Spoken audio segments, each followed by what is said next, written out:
ये है मेरे पास 1 कप पिसी हुई सफ़ेद चीनी है, कॉर्नफ्लावर जो कि है 3/4 कप, ड्राई मिल्क पाउडर जाएगा 3/4 कप, नमक है जस्ट अबाउट 1 टीस्पून, थोड़ा सा वेनिला एसेंस है। थोड़ा सा दूध को उबालेंगे।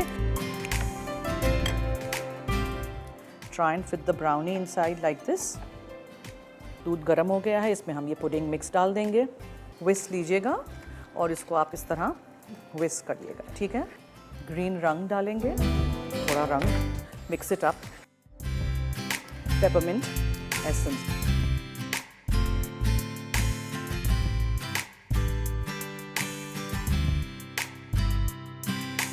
फ्रेश क्रीम ले लें, चीनी डालेंगे और बीट कर देंगे।